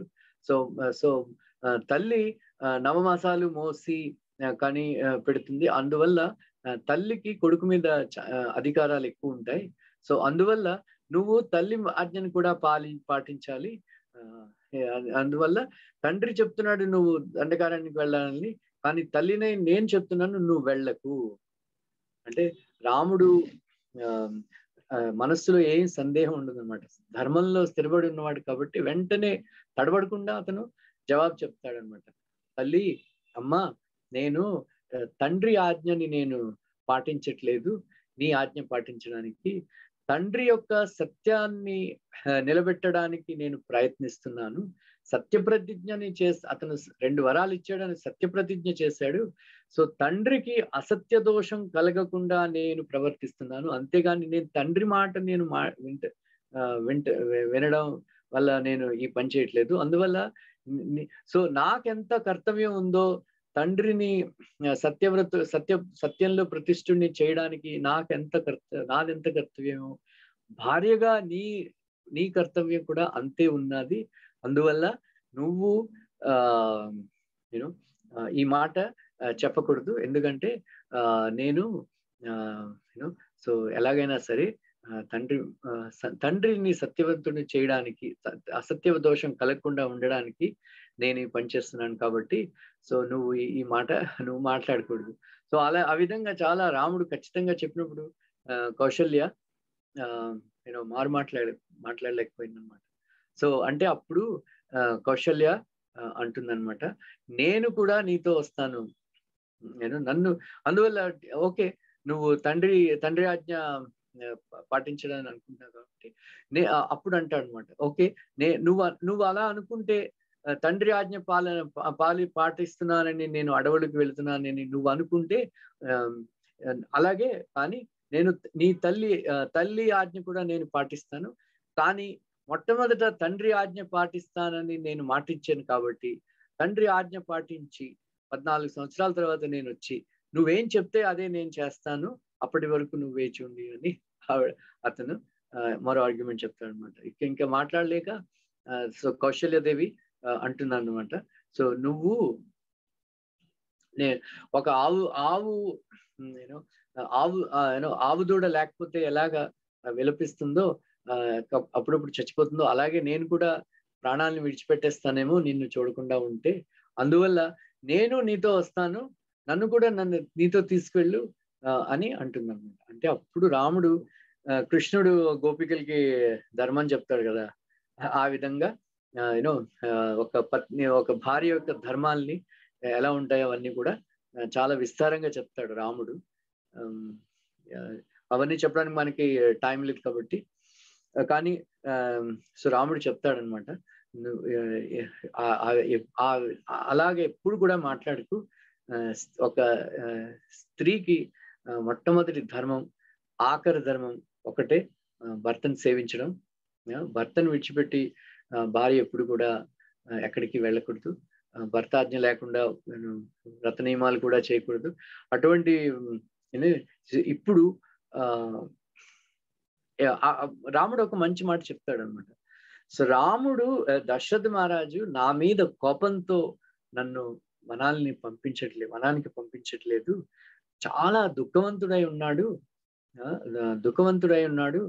దశరథ మహారాజు. అటువంటి మహారాజు నేను లేకపోయినప్పుడు నువ్వే అతని సేవలు చేయాల్సి వస్తుంది. అందువల్ల అతనికి నీ అవసరం ఇప్పుడు చాలా పెరిగిపోయింది. అందువల్ల ఇదే సమయం నీకు నీ భర్తని సేవించడానికి. అందువల్ల ఈ మాట మాట్లాడకు, ఎందుకంటే ఒక స్త్రీకి ప్రధాన ధర్మం ఏంటంటే తన భర్తను సేవించడమే. కాబట్టి నువ్వు ఇటువంటి మాటలు మాట్లాడకు అని చెప్తాడన్నమాట. సో రాముడు మంచి మన ఈ శాస్త్రంలో ఇవన్నీ చాలా ఉదాత్తమైన విషయాలు. ఏంటంటే రాముడు కానీ కృష్ణుడు కానీ ఉదాహరణలు ఇచ్చి మాట్లాడతాడు అనమాట. సో రాముడు చెప్తాడనమాట, పరశురాముడు తండ్రి ఆజ్ఞ ప్రకారం అతను తల్లిని నరికేస్తాడు. అలాగే కొన్ని ఉదాహరణలు చెప్తాడనమాట రాముడు. సో వెంటనే అప్పుడు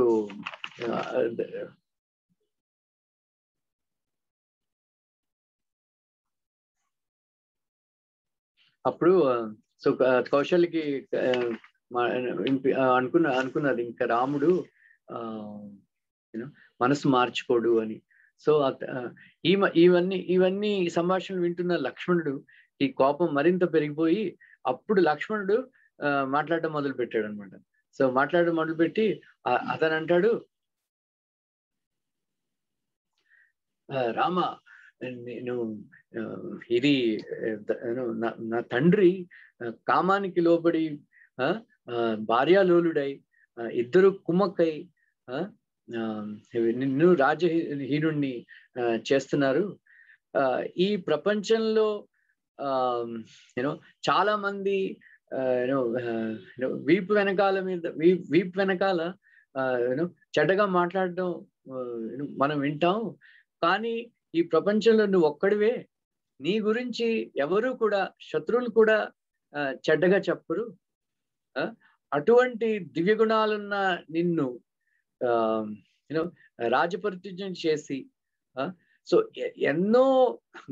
ఎంతో క్రూరమైనటువంటి నేరాలు చేసిన వాళ్ళకి తగించే శిక్ష నీకు విధిస్తున్నాడు. నీలో కొంచెం కూడా ఆవగించే అంత దోషం కూడా నీలో లేదు. అన్ని శుభ లక్షణాలు కలిగిన మహోన్నత వ్యక్తివి, మహాత్ముడివి. ప్రజలందరూ కూడా నిన్నే కాంక్షిస్తున్నారు, నువ్వే రాజవ్వాలని కాంక్షిస్తున్నారు. అటువంటి నిన్ను ఏం చేసేవని నిన్ను వనాలకి పంపిస్తున్నాడు. అది ఒక భార్యాలోలుడై కామానికి లోలుడై ఈ విధమైనటువంటి దుర్మార్గమైనటువంటి పని చేస్తున్నాడు. నువ్వు రామ నాకు ఒక్క మాట చెప్పు, లేకపోతే నువ్వు తప్పిపో. లక్ష్మణ నువ్వు ఏం చేసుకుంటావో చేసుకో అని ఒక్క మాట చెప్పు, కొంచెం ఆజ్ఞ ఇవ్వు. ఈ దశరథుడిని ఈ కైకేయిని జైల్లో పెట్టిస్తాను. సో భరతుడు వచ్చి ఈ కుట్రలో భరతుడి యొక్క భాగం ఉన్నదేమో అది తెలుసుకుని భరతుడిని కూడా వెంటనే తుదమార్చిస్తాను. ఈ విధంగా కోపంతో లక్ష్మణుడు మాట్లాడడం మొదలు పెట్టాడు అనమాట. మాట్లాడడం మొదలు పెడితే సో రాముడు అతను లక్ష్మణుడు వైపు చూసి అప్పుడు కూడా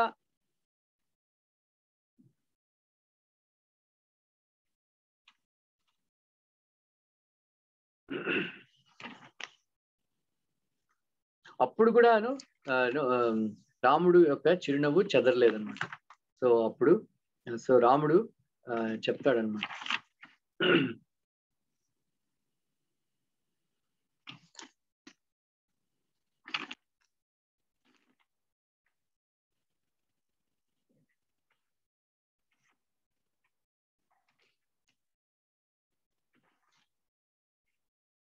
సో నేను చెప్పేది ఇది చాలా గొప్ప.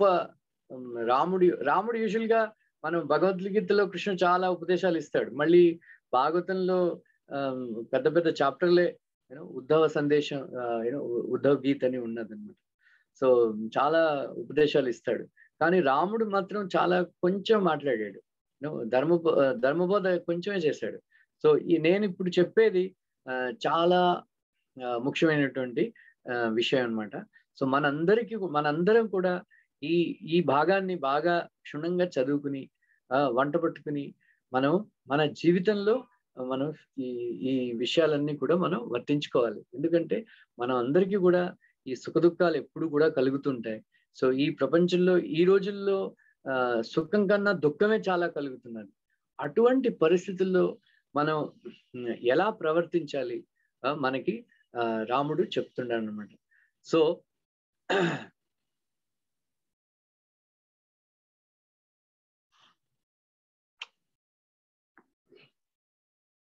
సో మొట్టమొదటి రాముడు అంటాడు, లక్ష్మణ, ఈ కొంతమంది ఈ ప్రపంచంలో కొంతమంది మోక్షం, ధర్మ అర్థ కామాలు ఉన్నాయి. మోక్షాన్ని గురించి రాముడు ప్రస్తావించలేదు. సో చాలా మంది ధర్మ అర్థ కామం ఈ మూడు కూడా సో అందరికీ కూడా అర్థకామాలు కావాలి. సో చాలా మంది కొంతమంది అర్థకామాలని కోసం ప్రాప్తించుకోవాల్సిన ధర్మాన్ని పాటించి అర్థకామాలని వాళ్ళు లభించుకోవడం చేసుకుంటారు. కానీ అప్పుడప్పుడు ఏం కలుగుతుంది, ఎందుకంటే కొంతమంది అర్థం కోసం ధర్మాన్ని విడిచిపెట్టిస్తారు, అర్థం కోసం కామాన్ని విడిచిపెట్టిస్తారు. కొంతమంది కామం కోసం ధర్మాన్ని విడిచిపెట్టిస్తారు, యూనో కొంతమంది కామం కోసం అర్థాన్ని కూడా విడిచిపెట్టేస్తారు. సో ఆ విధంగా చాలా తక్కువ మంది ఈ ప్రపంచంలో ధర్మాన్ని అవలంబించి అర్థకామాల్ని పొందడానికి ప్రయత్నిస్తారు. ఎందుకంటే ఎవరికైనా మనకి ఏదైనా చాయిస్ వచ్చినప్పుడు అర్థకామాల్ని విడిచిపెట్టి ధర్మాన్ని అవలంబించాలి. సో ధర్మం ప్రకారంగా మనకి ఈ అర్థకామాలు లభిస్తాయి.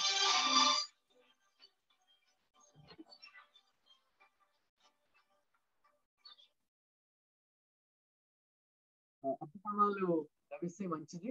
అందువల్ల నేను ధర్మానికి ప్రాధాన్యత ఇచ్చేవాడిని.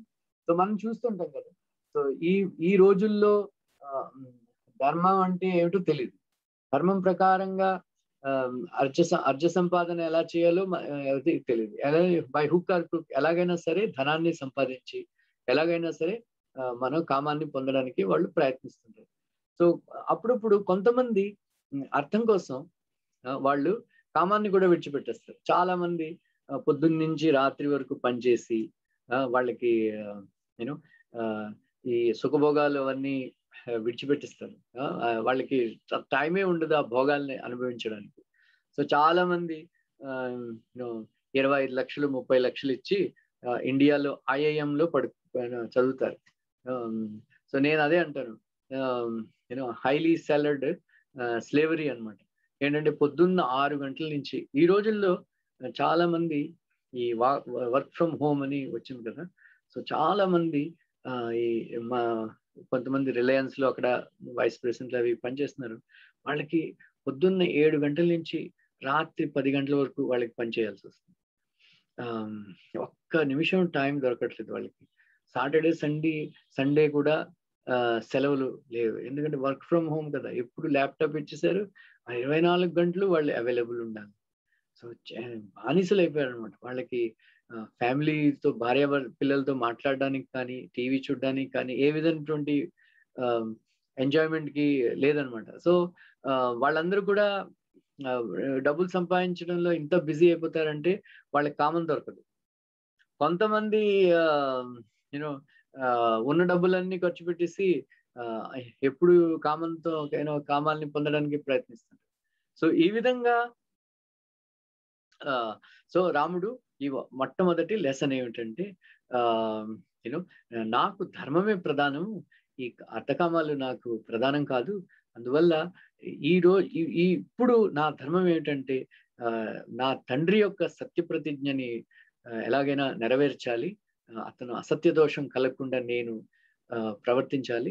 అందువల్ల నాకు ఇదే ధర్మం, నా తండ్రి ఆజ్ఞ పాలించడం అని మరో మంచి విషయం చెప్తాడనమాట. ఇది బాగా జాగ్రత్తగా వినండి.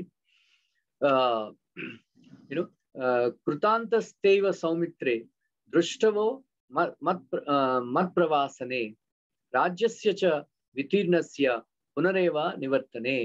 లక్ష్మణ, ఇచ్చిన రాజ్యం వెనుకకు తీసుకుని నన్ను అరణ్యం వాళ్ళని పంపుడు దైవమే కారణం అని తెలుసుకున్నాము. సో రాముడు అంటాడనమాట, దశరథుడికి నేనంటే చాలా ప్రేమ, నా కోసం ప్రాణమైనా ఇచ్చేస్తాడు. సో ఎంతో ఆశగా ఎంతో ఆనందంతో నన్ను రాజుని చేసి నన్ను రాజుగా చూసి ఎంతో ఆనందించాలని అనుకున్నాడు. సో నిన్న రాత్రి వరకు దశరథుడు అలాగే అనుకున్నాడు. అలాగే నిన్న రాత్రి వరకు కైకేయికి నేనంటే చాలా ప్రేమ, భరతుడిని కన్నా నన్నే బాగా ప్రేమగా చూసుకునేది. అటువంటి కైకేయి, అటువంటి దశరథ మహారాజు నేను రాజు అయితే చూసి చాలా ఆనందించాలి అని అనుకున్న ఆ ఇద్దరు కూడా అకస్మాత్తుగా వాళ్ళు మనసు మార్చేసుకుని నన్ను అడవులకి పంపించాలని అనుకుంటున్నారు. ఇది వాళ్ళు నా మీద కోపంతో చేసిన పని కాదు. ఎందుకంటే మనం ఒకటి అనుకుంటాం, దైవం ఇంకోటి అనుకుంటాడు. సో ఈ ఇద్దరి ఈ ప్రవర్తన వెనకాల దైవమే కారణము.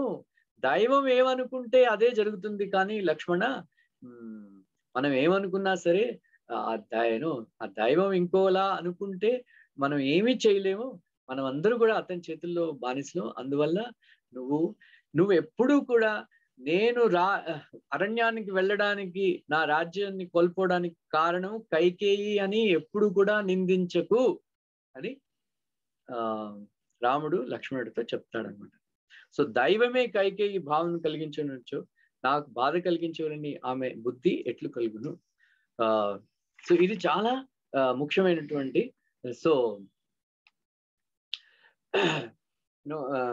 ముఖ్యమైనటువంటి విషయం అనమాట. సో కైకేయి నా అభిషేకంకు నిలిపివేయవలని, నన్ను ప్రవాసము నాకు పంపివేయాలను పలుకురాని ఉగ్రమైన మాటలు పలికి దన్నుచో దానికి దైవం తప్ప మరొక హేతువు ఏది నాకు కనపడటం లేదు. సో ఇందుకు దైవమే కారణం కాకున్నచో ఉత్తమమైన స్వభావం కలది రాజవంశ సంబుతురాలైన ఆ కైకేయి ఒక సామాన్య స్త్రీ వలె తన భర్త ఎదుట నాకు బాధ కలిగించవలని నేను పలుకున్నా. సో దైవ ప్రభావము ఊహింప సఖ్యము కానిది. ఏ ప్రాణులందును దాని ప్రభావం అడ్డుకొని వారు లేరు. ఇప్పుడు నా యందును కైకేయి యందును దైవ వైపరీత్యం వచ్చి పడినది. ఈ విషయం స్పష్టము.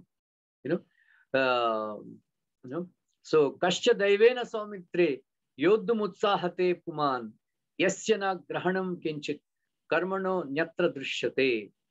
సో లక్ష్మణ, దైవం నడిపించేటట్లు ప్రవర్తించుట తప్ప దానిని నిగ్రహించుటకు మరి ఒక ఉపాయం ఏదీ లేదు. అట్టి దైవం దైవాన్ని ఎవరు కూడా ఎదుర్కోగలడు.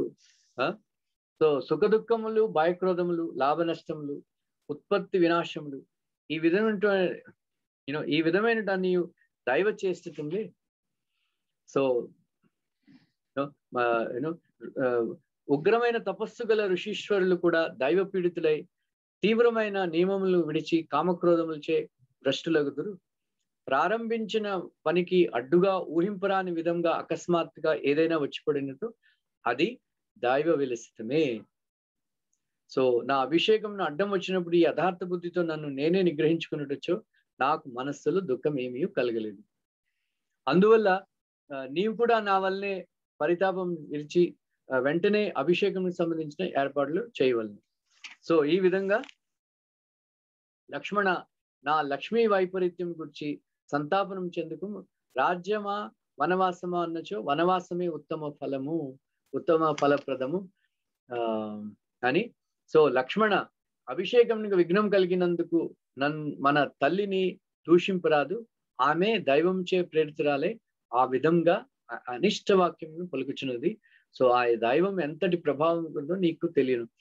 సో ఈ విషయమే కపిల భగవానుడు కూడా 3వ స్కందం 29వ అధ్యాయంలో చెప్తాడనమాట.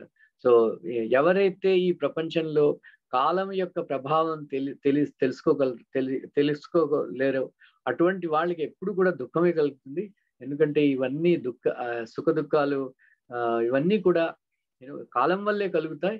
సో ఎవరైతే కాలం యొక్క ప్రభావాన్ని తెలుసుకుంటారో వాళ్ళకి దుఃఖం వెళ్ళిపోతుందని కపిల భగవానుడు స్పష్టంగా చెప్తారు అనమాట. సో ఆ చాప్టర్ కూడా ఒకసారి చదువుకుంటే మనకి బాగా. సో మనకి మన దుఃఖం మనకి కలిగినప్పుడు మనం తెలుసుకోవాలి. సో ఇది మన చేతుల్లో లేదు. ఎందుకంటే ప్రహ్లాద్ మహారాజ్ కూడా అదే చెప్తాడు అనమాట. ఈ ప్రపంచంలో మనం ఎప్పటి వరకు సుఖం కోసం ప్రయత్నించకుండా ఏ పనులు చేయమో అప్పటి వరకు మనకి ఈ ప్రపంచంలో సుఖంగా ఉండగలుగుతాం. ఎప్పుడైతే మనుష్యులు సుఖాని కోసం ప్రయత్నిస్తారో వాళ్ళకి దుఃఖమే కలుగుతుంది అని Prahlad Maharaj I think 7th canto, I think 7th chapter, what Prahlad Maharaj learned in Kumbh, అది ఆ చాప్టర్ లో చాలా చక్కగా చెప్తాడు ప్రహ్లాద్ మహారాజ్. సో మనం ఎప్పటి వరకు సుఖం కోసం ప్రయత్నించామో అప్పటి వరకు మనం చాలా సుఖంగా ఉండొచ్చు. మనం ఎప్పుడైతే సుఖం కోసం ప్రయత్నించడం మొదలు పెడతామో మనకి దుఃఖమే కలుగుతుందని. అలాగా మనకి దుఃఖం దైవాధీనం జగత్ సర్వం అని అంటాం కదా. సో అన్నీ కూడా ఈ దైవం వల్లే మనకి లభిస్తాయి, సుఖమైన దుఃఖమైనా సరే. అందువల్ల మనం ఎప్పుడు కూడా మనకి దుఃఖం కలిగినప్పుడు ఎవరిని నిందించకూడదు. మన భక్తులైన వాళ్ళు న్యాయం కోసం పోరాడరు. తన కోసం తనకి ఏమైనా అన్యాయం జరిగిందని, నాకు న్యాయం కావాలి అని ఎప్పుడు కూడా న్యాయం కోసం పోరాడరు అనమాట. మిగతా భక్తుల కోసం మిగతా వాళ్ళు చింతిస్తారు, కానీ తన కోసం ఎప్పుడు కూడా అతను ఎవరితో కూడా తన హక్కుల కోసం ఎప్పుడు కూడా పోరాడు. ఎందుకంటే అతనికి తెలుసు కృష్ణుడి యొక్క ఆజ్ఞ లేకుండా మన జీవితంలో ఏది జరగదు. అందువల్ల విశ్వనాథ ఠాకూర్ కూడా అదే చెప్తారు అనమాట. సో మనకి భక్తులకి దుఃఖం యమరాజు కానీ మాయాదేవి దుర్గాదేవి కానీ ఇవ్వరు. సో భక్తులకి దుఃఖం కృష్ణుడే స్వయంగా ఇస్తాడు అని విశ్వనాథ ఠాకూర్ చెప్తారనమాట 10వ స్కంద భాగవతంలో. సో ఒకటి మన భక్తులకి 2 విధాలుగా దుఃఖాలు కలుగుతాయి. ఒకటి ఏంటంటే మనం చేసిన వైష్ణవుల ప్రతి మనం చేసిన అపరాధాలకి ఫలంగా మనకి దుఃఖం కలుగుతుంది. మరొకటి ఏంటంటే కృష్ణుడు స్వయంగా మనకి దుఃఖాన్ని ఇస్తాడు. ఎందుకంటే ఈ బంగారాన్ని బాగా హై టెంపరేచర్ అగ్నిలో మనం బాగా బాయిల్ చేస్తే, వేడి చేస్తే చాలా కుందనంగా మారిపోతుంది. అలాగే నా భక్తులకి చాలా కష్టాలు ఇచ్చి వాళ్ళని కుందనంగా చేయాలని నా ప్రయత్నం. అందుకే నా భక్తులకి నేను ఇన్ని కష్టాలు ఇస్తాను. ఎందుకంటే వాళ్ళని షైన్ అయిపోతారు, ఇవన్నీ ప్యూరిఫై అయిపోయి. సో అందువల్ల మనకి దుఃఖం కలిగేది కృష్ణుడి వల్ల. మనకి దుఃఖం ఇచ్చేవాడు కృష్ణుడు. సో అందువల్ల కృష్ణుడు ఎలా ఇస్తాడు? డైరెక్ట్ గా వచ్చి ఇవ్వడు కదా. అందువల్ల మిగతా కొన్ని భక్తుల ద్వారా వాళ్ళ ప్రవర్తన ద్వారా మనకి కొంచెం దుఃఖం ఇస్తాడనమాట. అందువల్ల మనం ఆ భక్తుల్ని మనం నిందించకూడదు. అరే ఇతని వల్లే నాకు దుఃఖం కలుగుతుంది, ఇతని వల్లే నాకు ఇంత కష్టం కలిగింది అని మనం ఎప్పుడు కూడా మిగతా భక్తుల్ని మనం నిందించకూడదు. ఎందుకంటే కృష్ణుడే ఆ భక్తుల ద్వారా మనకి దుఃఖాన్ని కలిగిస్తున్నాడు. సో ఈ విధంగా ఉండి మనం రాముడి దగ్గర ఇది నేర్చుకోవాలన్నమాట. అంటే అప్పుడు లక్ష్మణుడు మాత్రం ఊరుకోడు కదా. రామ, ఈ దైవము ఇవన్నీ కూడా పిరికి వాళ్ళు మాట్లాడే మాటలు.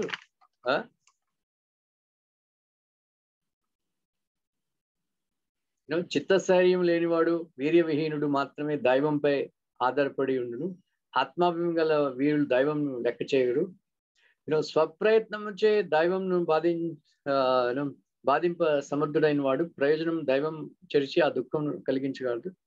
సో నేను పట్టుకున్న ధనుష్యులు, ఈ బాణాలు షో కోసం కాదు, శోభం కోసం కాదు.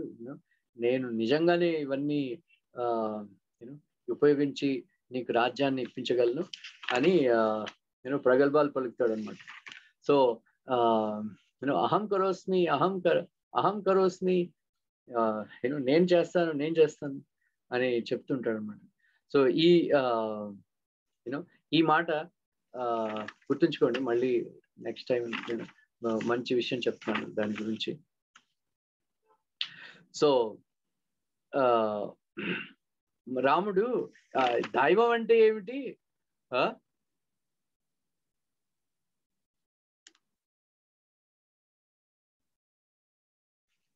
కానీ కౌశల్య అంటుందన్నమాట.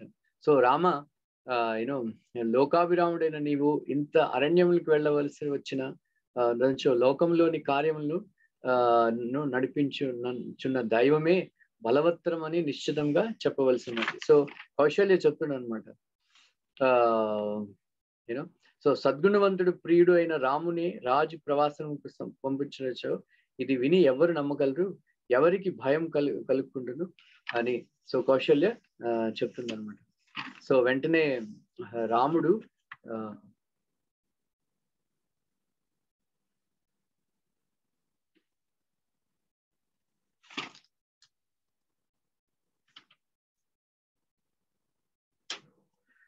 కూడా మనకి లక్ష్మణ్ అంటాడు, ఆ దైవం ఎవడో నాకు తేల్చి చెప్పు, నేను నా బాణాలతో కొట్టి చంపేస్తాను, ఇది అది అంటాడు అనమాట. రాముడు నవ్వి, దైవం మనకి కనిపించేది కాదు, కానీ మనకి అప్పుడప్పుడు అకస్మాత్తుగా కష్టాలు కలుగుతాయి, అప్పుడప్పుడు అకస్మాత్తుగా డబ్బులు వచ్చేసి సుఖం కలుగుతాయి. సో ఈ అకస్మాత్తుగా ఇవన్నీ కలిగించేది ఏమిటంటే ఆ దైవమే. ఆ దైవము కార్యరూపంగా ఉంటుంది, కానీ మనకి కనిపించదు అని అతను రాముడు లక్ష్మణుడికి నచ్చ చెప్తాడు అనమాట. సో ఇవన్నీ కూడా మన అతను ఆవిడ ఇద్దరు కూడా వింటారు.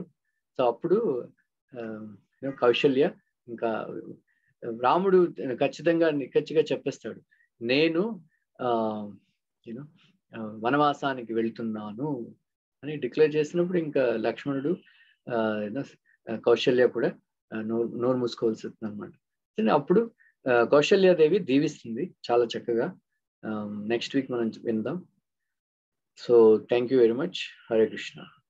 సో నెక్స్ట్ వీక్ టాపిక్ నేను వస్తాను. సో సీత దగ్గరికి వెళ్తాడనమాట రాముడు. వెళ్ళి చాలా మంచి ఘట్టం అది, అద్భుతమైన నేను వస్తాను, నేను వస్తాను.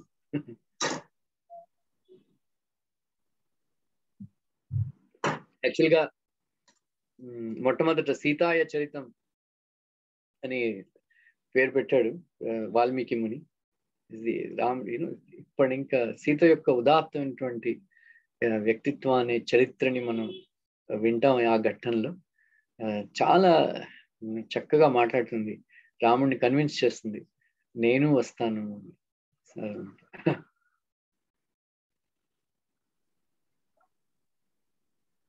చాలా డీటెయిల్ గా చెప్తున్నారు. హ్యాపీ అండి. Thank you very much.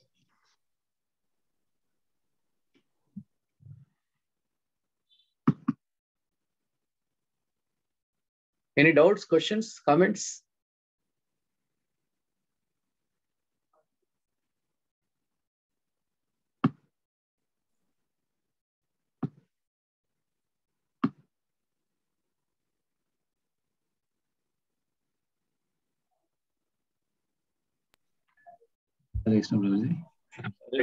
చాలా బాగా చెప్పారు, చాలా బాగుంది. హరే కృష్ణ రోజు. ఒక సమయం రోజు అదే ఇప్పుడు అంటే కౌశల్య దేవితో ఎప్పుడైతే ఆ సంభాషణ జరిగిందో, అంటే మామూలు చూసుకుంటే ఇప్పుడు కౌశల్య దేవి అంటే భగవంతుని కన్నది, ఆ భగవంతునికి అంత సేవ చేసింది అంత ఉంది కదా. సో మరి అంటే మనం సాధారణంగా డివోటీస్ కూడా అంటే ఇప్పుడు భక్తిలో ఉన్నప్పుడు కూడా నేను అంటే భగవంతునికి ఇంత సేవ చేశాను, భక్తులకి ఇంత సేవ చేశాను, అయినా నాకు ఇన్ని కష్టాలు వస్తున్నాయి అన్నట్టుగా వచ్చినప్పుడు అది మనం ఎలా తీసుకోవాలి? కౌశల్యాదేవి కానీ ఇక్కడ మనం కానీ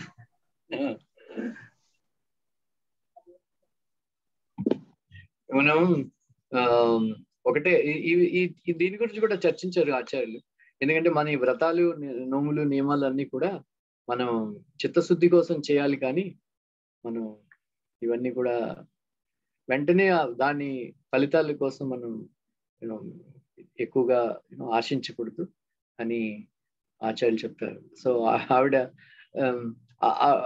ఆవిడ వ్రతాలు, నియమాలు ఇవన్నీ కూడా పనికి వచ్చాయి. ఎందుకంటే రాముడు ఆ తల్లి యొక్క దీవెన వల్లే అతనికి ఏమిటి, అఫ్ కోర్స్ దేవుడు అనుకోండి, కానీ మనుషుడిగా చూస్తే యాక్చువల్గా పిల్లల యొక్క సుఖ దుఃఖాలు 14 సంవత్సరాల వరకు తల్లిదండ్రులు చేసిన ధర్మాల వల్లే వాళ్ళకి సుఖం కలుగుతుంది. సో తల్లి చేసిన వ్రతాలు, నోములు, నియమాలు, ఇవన్నీ స్నానాలు, వీటి ఫలితాలు పిల్లలకి సుఖాన్ని కలిగిస్తాయి. ఆ విధంగా వాళ్ళు చేసిన పాపాల వల్లే వాళ్ళకి దుఃఖాలు కూడా కలుగుతాయి. సో 14 సంవత్సరాల వరకు పిల్లలకి కలిగే సుఖ దుఃఖాలకి కారణం తల్లిదండ్రులే. సో వాళ్ళు చాలా వ్రతాలు, నియమాలు ఇవన్నీ కూడా చేసుకోవాలి పిల్లలకో సుఖం కోసం.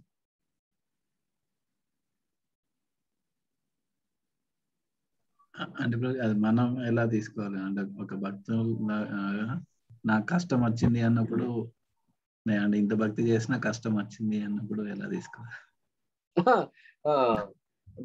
ఇదే ఒకసారి అతని పేరేంటి, ఐటీవీ అతను పేరేంటది, అతను ప్రభుపాద్తో ఫోటో వీడియో అది చేశాడు, పేరేంటది,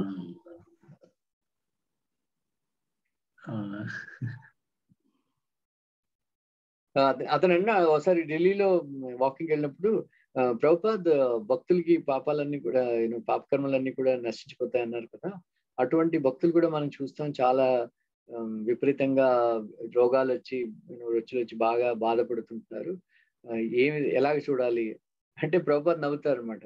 ఓ do you think yourself to be a Vaishnava? Prabhupad said it's not easy to be a Vaishnava. So వైష్ణవ, నువ్వు వైష్ణవ ప్రాయుడివే, వైష్ణవుడి కావు. మనం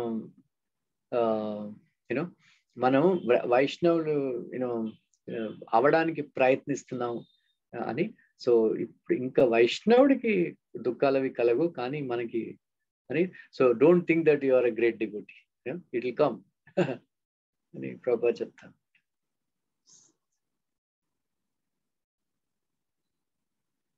Hare Krishna, thank you Prabhuji.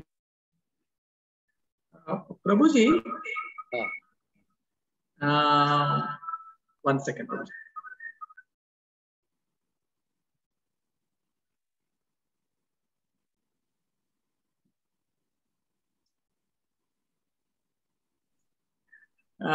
Prabhuji, sometime we hear Pustigarbha prayed and then 3 times as Rama, Krishna were born, we say, and sometimes it says that Manu and Shatarupa. How the means Dasharatha and Kaushalya were earlier Manu and Shatrupa. What exactly, how we can understand this? No. See, that mood incarnation అంటే ఒకటి కృష్ణగర్భ, రెండోది వామనుడు, మూడోది కృష్ణుడు. Okay. So రాముడు కాదు. I see. రాముడు దశరథ మహారాజు కౌశల్య గురించి ఎప్పుడు కూడా చెప్పలేదు. వాళ్ళు ఎప్పుడు కూడా కృష్ణుడు, దేవుడు, నారాయణుడు కొడుకు కావాలని ప్రార్థించడం అది కూడా ఎక్కడ నేను వినలేదు. Okay.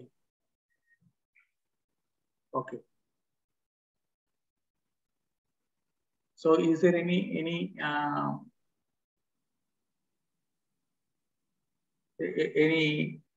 I am not sure what word I have to be using it, the Sukruta of Dasharatha and Kaushalya has been specified in ekadana ఏ విధంగా అయినా?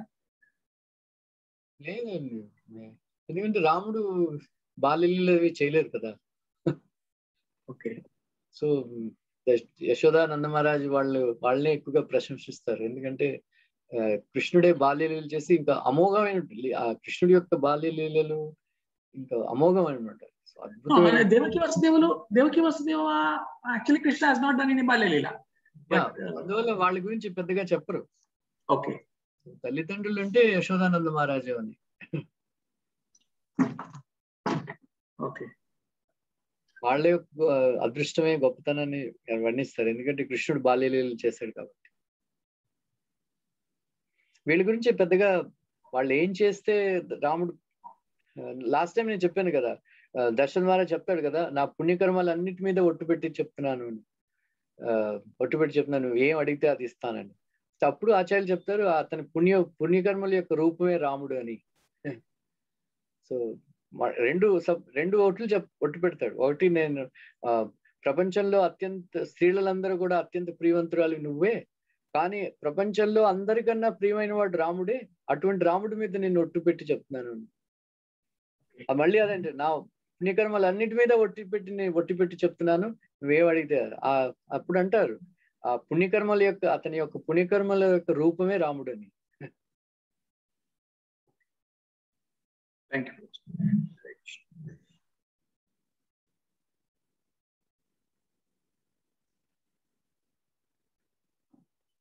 శివప్రసాద్ గారు. హరే కృష్ణ ప్రభుజీ. చెప్పండి.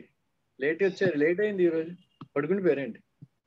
లేదు ప్రభుజీ, ఆ భక్తి శాస్త్రి క్లాసులో జాయిన్ అయింది ప్రభుజీ. అక్కడ క్వశ్చన్ అండ్ ఆన్సర్ సెషన్ లో లేట్ అయిపోయింది ప్రభుజీ.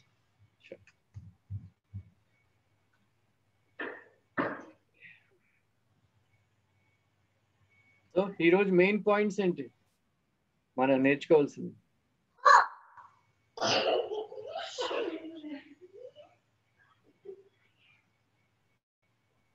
మన కర్మ అంటే మన కర్మకు వేరే వాళ్ళని, మన కలిగే కష్టాలకు వేరే వాళ్ళని బాధ్యులను చేయొద్దు, దూషించకూడదు. Very good. మరొకటి పాయింట్, స్థితప్రజ్ఞత్వానికి ప్రయత్నం చేయాలి. స్థితప్రజ్ఞులుగా ప్రయత్నం చేయాలి. వాటికి అన్నిటికీ శ్రమ. Very good.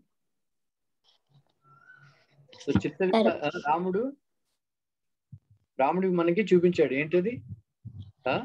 ధర్మార్థ కామాల్లో ధర్మానికి ఎక్కువ ప్రాధాన్యత ఇచ్చి అర్థకామాలను వదిలిపెట్టాలి అని. మరో మంచి విషయం చెప్తాడు. ధర్మపత్ని అంటారు, అది రాముడు మంచి విషయం చెప్తాడు. ధర్మపత్ని అంటారు, కామపత్ని అర్థపత్ని అనరు. కానీ మంచి ధర్మపత్ని కలిగినప్పుడు కామము అర్థం రెండు కూడా కలుగుతాయి. కానీ ధర్మపత్ని అంటారు. అలాగే మనం ధర్మాన్ని పాటిస్తే మనకి అన్ని లభిస్తాయని రాముడు అంటాడు. మంచి ఉదాహరణ ఇస్తాడు. ఒక పత్ని, ఒక భార్య మన అన్ని సుఖాలు, అన్ని లాభాలు మనకి ఎలా కలిగిస్తుందో అలాగే ధర్మాన్ని పాటించినప్పుడు మనకి అన్ని లభిస్తాయని రాముడు అంటాడు. అందువల్ల ఇది చాలా ముఖ్యమైన విషయం రాముడు చెప్పిన. మరొకటి మంచి హరే కృష్ణ అండి. ఇది ఏ సందర్భంలో చెప్పారండి? రాముల వారు సీతాదేవిని ఉద్దేశించారు. లక్ష్మణుడు అంటాడు, లక్ష్మణుడితో చెప్తాడు కదా, లక్ష్మణుడు నేను దశరథుడిని చంపేసి నిన్ను రాజ్యం చేస్తానని అంటాడు. అంటే అప్పుడు చెప్తాడు అనమాట, నాకు ధర్మమే ప్రధానం, సుఖ దుఃఖాలు కాదు, అర్థం కామం కాదు. మరో మంచి విషయం ఏం చెప్తాడు రాముడు? హరే కృష్ణ ప్రభుజీ, మనకి దుఃఖం కలిగినప్పుడు కూడా మనం మాట్లాడకుండా ఉంటే దాన్ని సమస్యను పరిష్కరించుకోవచ్చు అని చెప్తారు. అతను ఏం చెప్తాడు? దైవమే కారణం, దైవాధీనం జగత్ సర్వం. సో మనకి అతను అదే అంటాడు,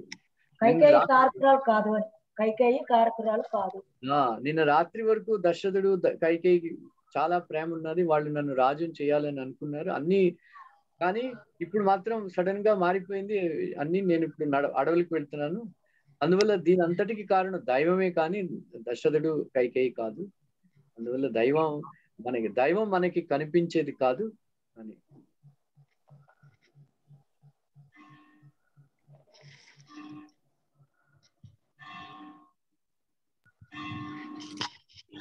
ఓకే ప్రభు, విష్ణు సహస్రనామ అవి మీనింగ్ చెప్తా అన్నారు, అయిపోయిందా అండి class?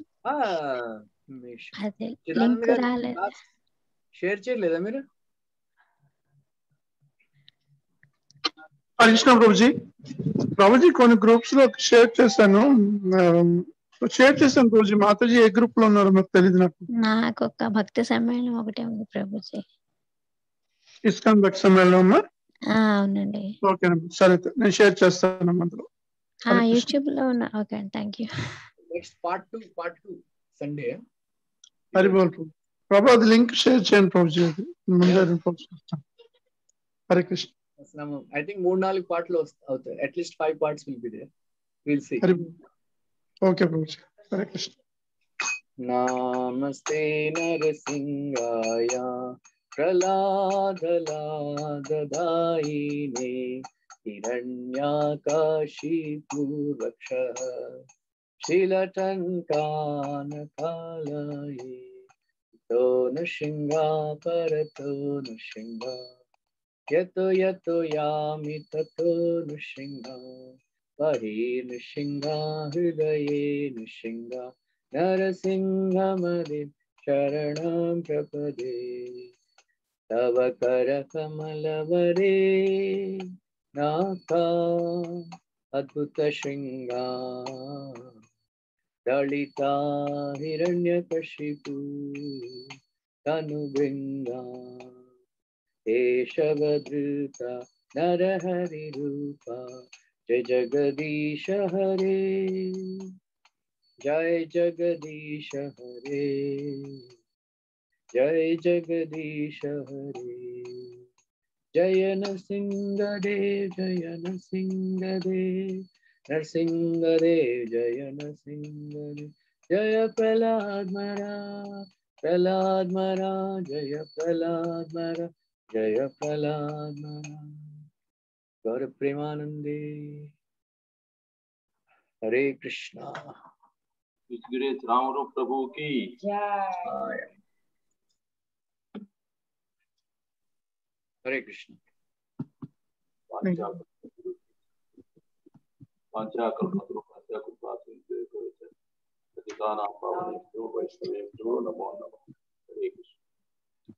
Hare Krishna, Prabhuji. Thank you, Prabhuji. Mataji. We'll close the session. Hare Krishna. Hare Bol. Thank you, Prabhuji. Hare Krishna.